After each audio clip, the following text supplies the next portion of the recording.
در اسم الحکم الله سبحانه و تعالی در اینجا رسیدیم که رسول الله صلی الله علیه و سلم اسم الحکم الله سبحانه و تعالی را چه قسم معرفی میکنه. اول رسول الله بسم الله الرحمن الرحیم، اول رسول الله صلی الله علیه و سلم معرفی میکنه که الله الحکم ذات با عظمت است که محاکمه فقط به حکم از میشه. امام بخاری رحمت الله علیه روایت میکنه عن ابن عباس رضی الله عنهما قال کان النبی صلی الله علیه و سلم امو دعای تهجد است و الیک حاکمت وزش که یعنی انسان به حکم الله سبحانه و تعالی و فیصله الله سبحانه و تعالی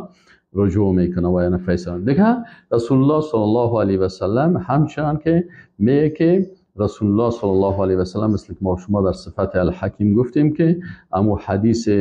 که بنی قریظه به حکم معاذ ابن جبل رضی الله سعد ابن معاذ رضی الله عنه برگشتن دیگه، وقتی که او فیصله کرد دیگه گفت قضایت به حکم الله، تو فیصله کردی مطابق حکم الله یعنی فیصله عادلانه کردی. سوم ذات با عظمتی که فیصله کننده می باشد و حکم به او بر می گردد. این مثل که در حدیث شریف ما شما خوانیم امو هانی وقتی که آمد دور مردم ابو الحکم میگفت، رسول الله صلی الله علیه و سلم برش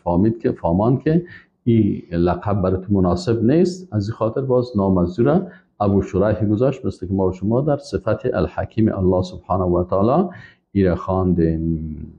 دیگه ذات با عظمتی که احکام تشریع را تعیین میکنه که هم با شما در